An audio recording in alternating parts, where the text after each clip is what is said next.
पहले देखते हैं कि भारत के वर्तमान में प्रधानमंत्री कौन है। तो ये तो आप सबको पता होगा, नरेंद्र मोदी जी, और ये भारत के 15वें प्रधानमंत्री हैं। तो आपको ये तो पता होगा कि भारत के प्रधानमंत्री कौन है, पर कौन से नंबर के प्रधानमंत्री हैं ये भी पता होना चाहिए, क्योंकि आजकल एग्जाम में ये भी पूछ लिया जाता है कि बताइए भारत के वर्तमान प्रधानमंत्री कौन से नंबर के प्रधानमंत्री हैं। तो ये 15वें नंबर के प्रधानमंत्री हैं। तो प्रधानमंत्री के बाद है राष्ट्रपति। तो आपको पता होगा कि अभी भारत की नई राष्ट्रपति बनी है कौन, द्रौपदी मुर्मू जी। इससे पहले भारत के 14वें राष्ट्रपति थे रामनाथ कोविंद जी, पर वर्तमान में भारत की 15वीं राष्ट्रपति बनी है द्रौपदी मुर्मू जी, याद रखिएगा। उसके बाद है उपराष्ट्रपति। तो वर्तमान में भारत के उपराष्ट्रपति कौन है, जगदीप धनखड़। इससे पहले वेंकैया नायडू जी थे, पर अब वर्तमान में है जगदीप धनखड़। तो जगदीप धनखड़ भारत के 14वें उपराष्ट्रपति हैं और द्रौपदी मुर्मू जी भारत की 15वीं राष्ट्रपति हैं और प्रधानमंत्री नरेंद्र मोदी जी भी भारत के 15वें प्रधानमंत्री हैं। तो ये नंबर भी आप याद रखिएगा। उसके बाद आगे चलते हैं और अगले दो महत्वपूर्ण पद देखते हैं। तो अगला पद है मुख्य न्यायाधीश का और उसके बाद है राष्ट्रीय सुरक्षा सलाहकार। तो सबसे पहले देखते हैं मुख्य न्यायाधीश यानी कि चीफ जस्टिस ऑफ इंडिया। तो ये भी अभी नए बने हैं। तो चीफ जस्टिस ऑफ इंडिया कौन है, धनंजय यशवंत चंद्रचूड़। तो ये भारत के 50वें मुख्य न्यायाधीश बने हैं। इनका नाम है धनंजय यशवंत चंद्रचूड़। और राष्ट्रीय सुरक्षा सलाहकार कौन है, तो भारत के नेशनल सिक्योरिटी एडवाइजर हैं अजीत डोभाल। दोनों नाम याद रखिएगा। उसके बाद आगे चलते हैं। तो आगे अब हम महान्यायवादी, नियंत्रण और महालेखा परीक्षक और महालेखा नियंत्रक, ये तीनों ही एग्जाम में पूछे जाते हैं और बहुत ही कंफ्यूजिंग है, क्योंकि देखिए एक है कंट्रोलर एंड ऑडिटर जनरल जिन्हें शॉर्ट में कहा जाता है CAG, और एक है कंट्रोलर जनरल ऑफ अकाउंट जिसे शॉर्ट में कहा जाता है CGA। ये दोनों अलग अलग हैं। तो पहले हम देखते हैं अटॉर्नी जनरल।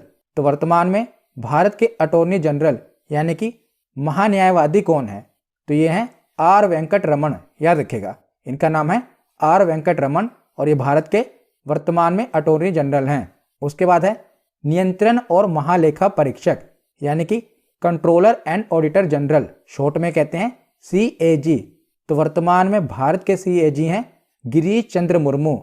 CAG के बाद है CGA, controller general of accounts.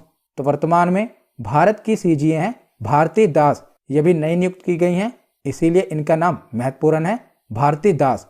तो अटॉर्नी जनरल हैं R वेंकट रमन, CAG हैं गिरीश चंद्र मुर्मू और CGA हैं भारती दास। उसके बाद आगे हम सभी सेनाओं के प्रमुख देख लेते हैं। तो आपको पता होगा कि नौसेना अध्यक्ष, वायुसेना अध्यक्ष और थल सेना अध्यक्ष, इनके भी ऊपर एक पद बना है चीफ ऑफ डिफेंस स्टाफ, जिसे शॉर्ट में हम कहते हैं CDS। तो भारत के पहले CDS कौन थे, तो जनरल बिपिन रावत जी, ये भारत के पहले CDS थे। और भारत के दूसरे और वर्तमान में CDS कौन है, तो इनका नाम है lieutenant general Anil Chauhan. Very very important, याद रखिएगा। वर्तमान में भारत के CDS कौन है, तो इनका नाम है लेफ्टिनेंट जनरल अनिल चौहान। उसके बाद हम देखते हैं नौसेना अध्यक्ष। तो वर्तमान में भारत के नौसेना अध्यक्ष हैं एडमिरल R हरि कुमार। ये भारत के 25वें नौसेना अध्यक्ष हैं। उसके बाद है वायुसेना अध्यक्ष। तो वर्तमान में भारत के वायुसेना अध्यक्ष हैं विवेक राम चौधरी। ये भारत के 27वें वायुसेना अध्यक्ष हैं। उसके बाद है थल सेना अध्यक्ष। तो थल सेना अध्यक्ष हैं जनरल मनोज पांडे। ये भारत के 29वें थल सेना अध्यक्ष हैं। तो नौसेना अध्यक्ष हैं R हरि कुमार, वायुसेना अध्यक्ष हैं विवेक राम चौधरी, थल सेना अध्यक्ष हैं जनरल मनोज पांडे और CDS कौन है, लेफ्टिनेंट जनरल अनिल चौहान। उसके बाद आगे अब हम देखते हैं निर्वाचन आयोग। तो देखिए निर्वाचन आयोग में एक मुख्य निर्वाचन आयुक्त होते हैं जिन्हें चीफ इलेक्शन कमिश्नर कहा जाता है, और इनकी सहायता के लिए 2 इलेक्शन कमिश्नर होते हैं जिन्हें निर्वाचन आयुक्त कहा जाता है। तो सबसे पहले हैं मुख्य निर्वाचन आयुक्त यानी कि चीफ इलेक्शन कमिश्नर। तो वर्तमान में चीफ इलेक्शन कमिश्नर कौन है, राजीव कुमार, और इनकी सहायता के लिए 2 इलेक्शन कमिश्नर हैं। पहले हैं अनूप चंद्र पांडे और दूसरे हैं अरुण गोयल जी। तो अरुण गोयल जी अभी हाल ही में नियुक्त हुए हैं, तो इनका नाम ज़्यादा महत्वपूर्ण है। क्या नाम है? अरुण गोयल। और मुख्य निर्वाचन आयुक्त, ये तो इम्पोर्टेंट है ही, इनका नाम है राजीव कुमार। तो chief election commissioner Rajiv Kumar, election commissioner Anup Chandra Pande और अरुण गोयल। उसके बाद आगे चलते हैं, तो आगे अब हम देखते हैं आरबीआई। तो देखिए, आरबीआई में एक गवर्नर होता है और इनकी सहायता के लिए 4 डिप्टी गवर्नर होते हैं। जैसे हमने पीछे देखा ना कि एक चीफ इलेक्शन कमिश्नर होता है, उसकी सहायता के लिए 2 इलेक्शन कमिश्नर होते हैं, उसी तरह आरबीआई में एक गवर्नर होता है और उसकी सहायता के लिए 4 डिप्टी गवर्नर होते हैं। तो वर्तमान में आरबीआई के गवर्नर हैं शक्तिकांत दास। उसके बाद देखते हैं डिप्टी गवर्नर। तो पहले डिप्टी गवर्नर हैं एम के जैन, दूसरे हैं एम राजेश्वर राव, तीसरे हैं डॉक्टर एम डी पात्रा और चौथे हैं टी रविशंकर। तो बाकी आप देखेंगे कि चारों डिप्टी गवर्नर में से 3 के जो नाम हैं एम से शुरू हो रहे हैं, M K Jain, M Rajeshwar Rao, M D Patra और चौथे हैं टी रविशंकर। तो ये 4 डिप्टी गवर्नर हैं। और आरबीआई की स्थापना कब हुई थी? तो 1 अप्रैल 1935 को आरबीआई की स्थापना हुई थी और इसका मुख्यालय मुंबई महाराष्ट्र में है। उसके बाद आगे हम देखते हैं लोकसभा के अध्यक्ष और लोकसभा के महासचिव। तो लोकसभा के अध्यक्ष हैं ओम बिरला जी और लोकसभा के महासचिव कौन है? तो लोकसभा के महासचिव हैं उत्पल कुमार सिंह। तो लोकसभा के बाद देखते हैं राज्यसभा। तो राज्यसभा के सभापति हैं जगदीप धनखड़। तो जो भी भारत का उपराष्ट्रपति होता है वही राज्यसभा का सभापति होता है। और मैंने आपको पॉलिटी की वीडियो में बताया था कि जो भी भारत के उपराष्ट्रपति होते हैं ना, उन्हें जो वेतन दिया जाता है उनके उपराष्ट्रपति के पद के लिए नहीं, बल्कि जो वो राज्यसभा में सभापति के रूप में काम करते हैं ना, उसके लिए उनको वेतन मिलता है। जो भी भारत के उपराष्ट्रपति होते हैं वही राज्यसभा के सभापति होते हैं। तो उनको जो वेतन दिया जाता है उनके उपराष्ट्रपति के पद के लिए नहीं, बल्कि राज्यसभा में जो वो सभापति के रूप में काम करते हैं उसके लिए दिया जाता है। तो ये तो एक्स्ट्रा इन्फॉर्मेशन थी। तो राज्यसभा के सभापति वर्तमान में कौन है? तो जगदीप धनखड़, जो कि भारत के उपराष्ट्रपति हैं। तो सभापति के बाद है राज्यसभा के उपसभापति। तो उपसभापति कौन है? हरिवंश नारायण सिंह। उसके बाद आगे चलते हैं, तो आगे हम देखते हैं नीति आयोग। तो नीति आयोग के अध्यक्ष भारत के प्रधानमंत्री होते हैं। तो इस समय भारत के प्रधानमंत्री नरेंद्र मोदी जी हैं। तो नीति आयोग के अध्यक्ष नरेंद्र मोदी हो गए। उपाध्यक्ष कौन है? सुमन बेरी। और सीईओ कौन है? परमेश्वरन अय्यर। तो यहाँ से एक प्रश्न बनता ही है नीति आयोग से, याद रखेगा, या तो सीईओ पूछा जाएगा या उपाध्यक्ष पूछा जाएगा। तो उपाध्यक्ष बने हैं सुमन बेरी और सीईओ कौन है? परमेश्वरन अय्यर। उसके बाद आगे देखते हैं, तो एसएससी और यूपीएससी के अध्यक्ष कौन है वो देख लेते हैं। एसएससी यानी कि स्टाफ सिलेक्शन कमिश्नर, तो इसके अध्यक्ष हैं एस किशोर जी। और यूपीएससी के अध्यक्ष कौन है? यूपीएससी यानी कि यूनियन पब्लिक सर्विस कमीशन, तो इसके अध्यक्ष हैं मनोज सोनी। एसएससी के एस किशोर और यूपीएससी के मनोज सोनी। उसके बाद हम नासा, डीआरडीओ और इसरो, इन तीनों संस्थाओं को एक साथ देख लेते हैं। तो नासा की फुल फॉर्म होती है national aeronautics and space administration. तो इसकी स्थापना हुई थी 1958 में। इसका मुख्यालय वाशिंगटन डीसी में है और वर्तमान में नासा के अध्यक्ष हैं बिल नेल्सन। तो नासा के साथ देखते हैं डीआरडीओ। तो डीआरडीओ की फुल फॉर्म है defence research and development organisation. तो जब नासा की स्थापना हुई थी तभी डीआरडीओ की भी स्थापना हुई थी। तो आपको भी ऐसे ही याद रखना है कि जब नासा की स्थापना हुई तभी डीआरडीओ की स्थापना हुई। तो नासा की स्थापना कब हुई थी? 1958 में। तो डीआरडीओ की स्थापना भी 1958 में ही हुई। तो डीआरडीओ का मुख्यालय कहाँ पर है? तो नई दिल्ली में डीआरडीओ का मुख्यालय है। और वर्तमान में डीआरडीओ के अध्यक्ष कौन है? तो अभी नए बने हैं समीर वी कामत जी। याद रखिएगा, ये नए बने हैं इसीलिए पूछे जा सकते हैं। तो डीआरडीओ के वर्तमान में अध्यक्ष हैं समीर वी कामत। तो दोनों की स्थापना, नासा और डीआरडीओ दोनों की स्थापना 1958 में हुई थी। उसके बाद देखते हैं ISRO, Indian space research organisation. तो इसरो की स्थापना 1969 में हुई थी। इसका मुख्यालय बेंगलोर, कर्नाटक में है। तो इसरो के बारे में अगर आपको डिटेल में जानना है तो मैंने इसके ऊपर डिटेल में वीडियो बनाई हुई है। वहाँ से बहुत से प्रश्न बनते हैं।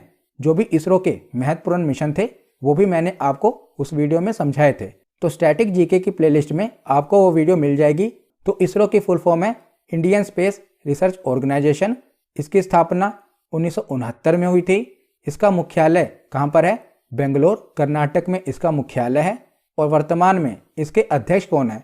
तो वर्तमान में इसरो के अध्यक्ष हैं एस सोमनाथ। तो देखिए, नासा के अध्यक्ष हैं बिल नेल्सन, डीआरडीओ के अध्यक्ष हैं समीर वी कामत और इसरो के अध्यक्ष हैं एस सोमनाथ। और नासा और डीआरडीओ दोनों की स्थापना 1958 में हुई थी और इसरो की स्थापना 1969 में हुई थी। तो उसके बाद आगे अब हम जो प्रमुख आयोग है ना, इनके अध्यक्ष देख लेते हैं। तो सबसे पहले है राष्ट्रीय महिला आयोग। तो राष्ट्रीय महिला आयोग की अध्यक्ष हैं रेखा शर्मा। उसके बाद है राष्ट्रीय अल्पसंख्यक आयोग। इसके अध्यक्ष हैं इकबाल सिंह लालपुरा। उसके बाद है राष्ट्रीय बाल अधिकार आयोग। तो बाल अधिकार आयोग के अध्यक्ष हैं प्रियांक कानूनगो। उसके बाद है राष्ट्रीय मानव अधिकार आयोग। राष्ट्रीय मानव अधिकार आयोग के अध्यक्ष हैं अरुण कुमार मिश्रा। उसके बाद है राष्ट्रीय पिछड़ा वर्ग आयोग के अध्यक्ष, तो अभी नए बने हैं, हंसराज गंगाराम अहिर। ये राष्ट्रीय पिछड़ा वर्ग आयोग के अध्यक्ष हैं। उसके बाद है राष्ट्रीय अनुसूचित जनजाति आयोग। अनुसूचित जनजाति यानी कि एसटी और अनुसूचित जाति यानी कि एससी। तो अनुसूचित जनजाति आयोग के अध्यक्ष हैं हर्ष चौहान और अनुसूचित जाति आयोग के अध्यक्ष हैं विजय सांपला। तो एक बार हम रिवीजन कर लेते हैं। तो आप भी मेरे साथ साथ बोलिए, शर्माइए मत। आप साथ साथ बोलेंगे तो ये नाम आपके सबकॉन्शियस माइंड में जरूर बैठ जाएंगे। उसके बाद आप इसकी रिवीजन करेंगे ना, तो आपको ये याद हो जाएगा। तो चलिए दोबारा बोलिए। राष्ट्रीय महिला आयोग के अध्यक्ष हैं रेखा शर्मा। राष्ट्रीय अल्पसंख्यक आयोग के अध्यक्ष हैं इकबाल सिंह लालपुरा। बाल अधिकार आयोग के अध्यक्ष कौन है? हाँ, प्रियांक कानूनगो। राष्ट्रीय मानव अधिकार आयोग के अध्यक्ष हैं अरुण कुमार मिश्रा। पिछड़ा वर्ग आयोग के अध्यक्ष हैं, नए बने हैं, क्या नाम है? हंसराज गंगाराम अहिर। अनुसूचित जनजाति आयोग के अध्यक्ष हैं हर्ष चौहान। अनुसूचित जाति आयोग के अध्यक्ष हैं विजय सांपला। तो इसी प्रकार आप बोलेंगे तो आपको याद होगा। उसके बाद देखते हैं अर्धसैनिक बलों के प्रमुख। तो एक बार इनके नाम भी पढ़ लेते हैं, क्योंकि हमने जो भी सेना के प्रमुख थे वो तो देख लिए। अब हम देखते हैं अर्धसैनिक बलों के प्रमुख। तो इसी प्रकार मैंने कैटेगरी वाइज सबको डिवाइड किया हुआ है ताकि आपको पढ़ने में आसानी रहे। तो सबसे पहले है बीएसएफ यानी कि सीमा सुरक्षा बल। तो सीमा सुरक्षा बल के महानिदेशक हैं पंकज सिंह। उसके बाद है सीआरपीएफ केंद्रीय रिजर्व पुलिस बल। इसके महानिदेशक हैं, अभी नए बने हैं, एसएल थाउसेन। उसके बाद है सीआईएसएफ केंद्रीय औद्योगिक सुरक्षा बल। इसके महानिदेशक हैं शीलवर्धन सिंह। उसके बाद है आईटीबीपी भारत तिब्बत सीमा पुलिस। इसके महानिदेशक हैं अनीश दयाल सिंह। उसके बाद है राष्ट्रीय सुरक्षा गार्ड एनएसजी। इसके महानिदेशक हैं एमए गणपति। उसके बाद है एनसीसी राष्ट्रीय कैडेट कोर। इसके महानिदेशक हैं गुरबीर पाल सिंह। उसके बाद है आईसीजी भारतीय तट रक्षक बल। इसके महानिदेशक हैं वीएस पठानिया। एक बार रिवीजन कीजिए। बीएसएफ के महानिदेशक पंकज सिंह, सीआरपीएफ के एसएल थाउसेन, सीआईएसएफ के शीलवर्धन सिंह, आईटीबीपी के अनीश दयाल सिंह, एनएसजी के एमए गणपति, एनसीसी के गुरबीर पाल सिंह और आईसीजी के वीएस पठानिया। तो ये थे अर्धसैनिक बलों के प्रमुख। और उसके बाद आगे अब हम चलते हैं और देखते हैं जो भी भारत की गुप्तचर और जांच संगठन है ना, इनके प्रमुख देखते हैं। तो सबसे पहले है सीबीआई। तो सीबीआई के डायरेक्टर कौन है? तो इनका नाम है सुबोध कुमार जायसवाल। ये वर्तमान में भारत के सीबीआई के डायरेक्टर हैं। उसके बाद है ईडी डायरेक्टर। ईडी यानी कि प्रवर्तन निदेशालय। तो ये तो आपको नाम याद होना चाहिए। इनका नाम है संजय कुमार मिश्रा। उसके बाद है रो यानी कि रिसर्च एंड एनालिसिस विंग। इसके प्रमुख हैं सामंत गोयल। उसके बाद है आईबी यानी कि इंटेलिजेंस ब्यूरो। इसके प्रमुख हैं तपन कुमार ढेका। उसके बाद है सीवीसी यानी कि केंद्रीय सतर्कता आयोग। इसके अध्यक्ष हैं सुरेश एन पटेल। तो दोबारा रिवीजन कीजिए। सीबीआई के डायरेक्टर हैं सुबोध कुमार जायसवाल। ईडी के डायरेक्टर हैं संजय कुमार मिश्रा। रो के अध्यक्ष हैं कौन है? सामंत गोयल। आईबी के अध्यक्ष हैं तपन कुमार डेका और सीवीसी के अध्यक्ष हैं सुरेश एन पटेल। तो ये भारत के जितने भी महत्वपूर्ण गुप्तचर और जांच संगठन थे ना, उनके ये प्रमुख हैं। तो वीडियो का पहला भाग जो भी महत्वपूर्ण पद थे वो हमने देख लिए। अब हम वीडियो का दूसरा भाग देखते हैं, जो अन्य महत्वपूर्ण नियुक्तियां हैं ना वो देख लेते हैं। तो सबसे पहले है कि जेएनयू की पहली महिला कुलपति कौन बनी है। तो जेएनयू की पहली महिला वाइस चांसलर कौन बनी है, तो इनका नाम है शांति श्री धूलीपुड़ी। तो जैसा कि आप देखते हैं कि जेएनयू में कोई ना कोई हंगामा मचा होता है, टीवी पे आप अक्सर देखते हैं, तो वहाँ पर शांति बनाए रखने के लिए किसे नियुक्त किया गया है, शांति श्री को। तो ऐसे आप रिलेट कर सकते हैं। रिलेट करने के लिए, आपको याद रखने के लिए मैंने ये बताया है कि वहाँ पर हरदम हंगामा मचा होता है, तो वहाँ पर शांति बनाए रखने के लिए जो वाइस चांसलर बनी है उनका नाम है शांति श्री। उसके आगे है कि देश के नए मुख्य आर्थिक सलाहकार कौन बने हैं।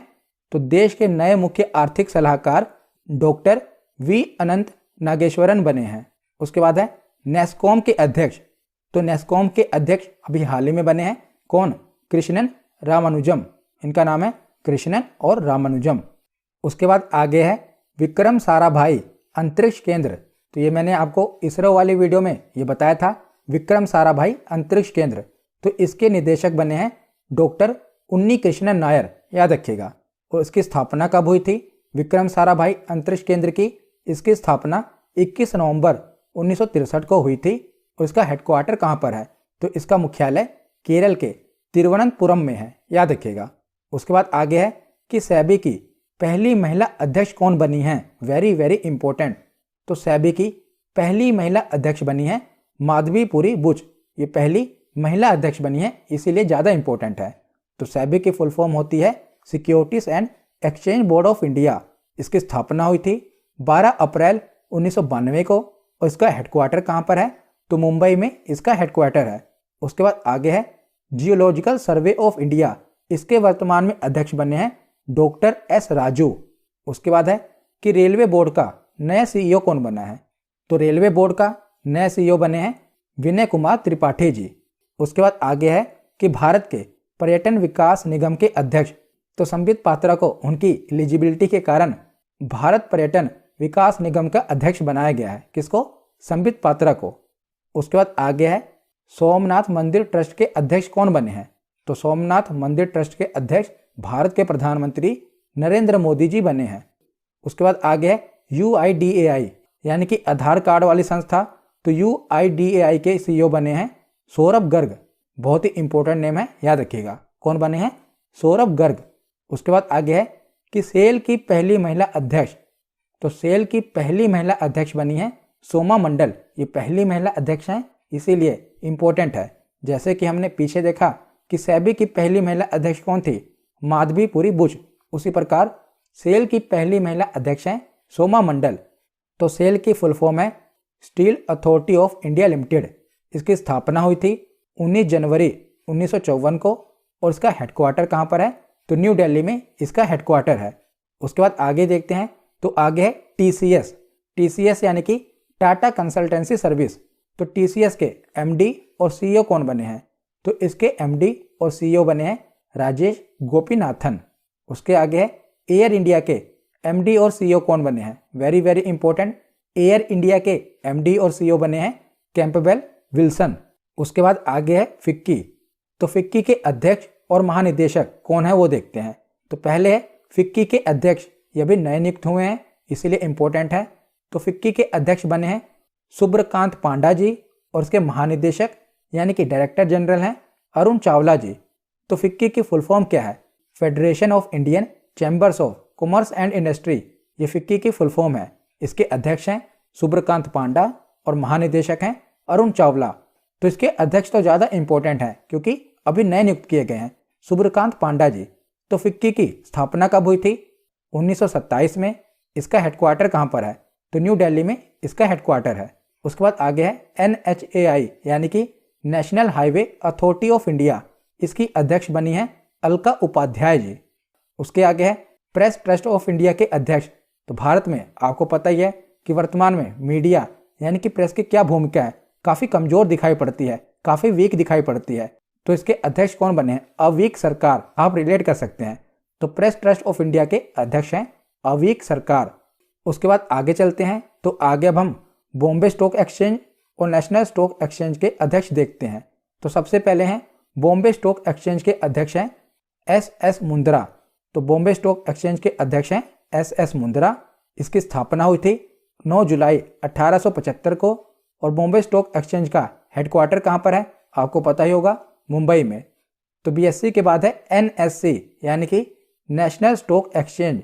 तो इसके एमडी और सीईओ अभी हाल ही में कौन बने हैं, आशीष कुमार चौहान। ये भी हाल ही में एनएससी के एमडी और सीईओ बने हैं। और इसकी स्थापना कब हुई थी, तो एनएससी की स्थापना 1992 में हुई थी।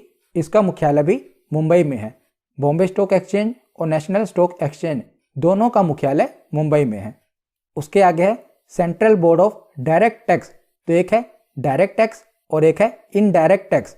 तो central board of direct tax के अध्यक्ष हैं नितिन गुप्ता और central board of indirect tax के अध्यक्ष हैं विवेक जौहरी। याद रखिएगा, डायरेक्ट टैक्स के हैं नितिन गुप्ता और इनडायरेक्ट टैक्स के हैं विवेक जौहरी। उसके बाद देखते हैं एलआईसी।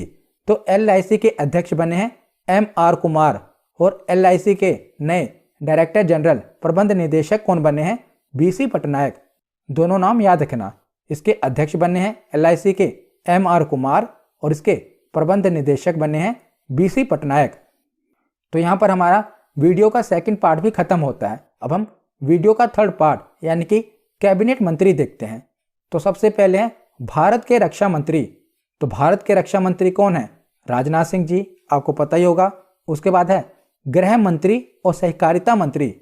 तो भारत के गृह मंत्री और सहकारिता मंत्री हैं अमित शाह जी। उसके बाद है सड़क परिवहन और राजमार्ग मंत्री।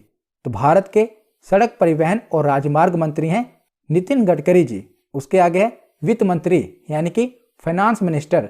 तो भारत की फाइनेंस मिनिस्टर हैं निर्मला सीतारमन। उसके आगे है कृषि एवं किसान कल्याण मंत्री। तो कृषि एवं किसान कल्याण मंत्री कौन है, नरेंद्र सिंह तोमर।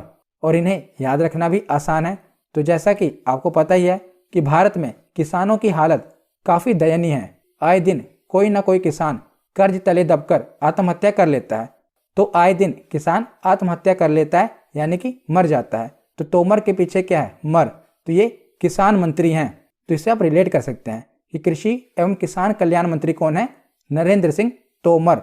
उसके बाद है विदेश मंत्री। तो भारत के विदेश मंत्री कौन है, डॉक्टर सुब्रमण्यम जयशंकर। उसके आगे देखते हैं तो जनजातीय मामलों के मंत्री हैं अर्जुन मुंडा। मुंडा एक जनजाति है, आपको पता ही होगा कि झारखंड वाले इलाके में मुंडा जनजाति पाई जाती है। बिरसा मुंडा आपने नाम सुना ही होगा। तो जनजातीय मामलों के मंत्री हैं अर्जुन मुंडा। उसके आगे है महिला एवं बाल विकास मंत्री। तो महिला एवं बाल विकास मंत्री हैं स्मृति ईरानी। उसके आगे है कपड़ा मंत्री और वाणिज्य और उद्योग मंत्री। तो कपड़ा मंत्री कौन है, पीयूष गोयल जी हैं। उसके आगे है शिक्षा मंत्री। तो शिक्षा मंत्री कौन है, धर्मेंद्र प्रधान। इनके नाम के पीछे क्या है, प्रधान। तो जैसा कि आपको पता होगा कि स्कूल के जो प्रिंसिपल होते हैं, प्रिंसिपल को हिंदी में क्या कहते हैं, प्रधानाचार्य। और इनके नाम के पीछे भी क्या है, प्रधान। तो इससे आप रिलेट कर सकते हैं। तो शिक्षा मंत्री कौन है, धर्मेंद्र प्रधान। उसके आगे है कोयला मंत्री और खान मंत्री। तो भारत के कोयला मंत्री और खान मंत्री कौन है, प्रहलाद जोशी। उसके आगे है सूक्ष्म लघु और मध्यम उद्यम मंत्री यानी कि micro small and medium enterprise के मंत्री कौन है, नारायण तातू राणे हैं। उसके आगे देखते हैं तो आगे है अल्पसंख्यक मामलों के मंत्री। तो पहले तो मुख्तार अब्बास नकवी ये अल्पसंख्यक मामलों के मंत्री थे, पर वर्तमान में कौन है, स्मृति ईरानी। तो स्मृति ईरानी हमने पीछे देखा था कि महिला एवं बाल विकास मंत्री भी हैं। तो ये महिला एवं बाल विकास मंत्री भी हैं और अब अल्पसंख्यक मामलों की मंत्री भी कौन है, स्मृति ईरानी। उसके आगे है ग्रामीण विकास मंत्री और पंचायती राज मंत्री। तो ग्रामीण विकास मंत्री और पंचायती राज मंत्री हैं गिरिराज सिंह। उसके आगे है नागरिक उड्डयन मंत्री। तो नागरिक उड्डयन मंत्री कौन है, ज्योतिरादित्य एम सिंधिया। तो ये पहले कांग्रेस में थे और कांग्रेस से उड़कर अब कहां पर आए हैं, बीजेपी में आए हैं। तो उड्डयन मंत्री कौन है, ज्योतिरादित्य सिंधिया। उसके आगे है बंदरगाह, जहाज रानी और जलमार्ग मंत्री और इसी के साथ साथ आयुष मंत्री। तो ये है सर्बानंद सोनोवाल। उसके आगे है रेल मंत्री।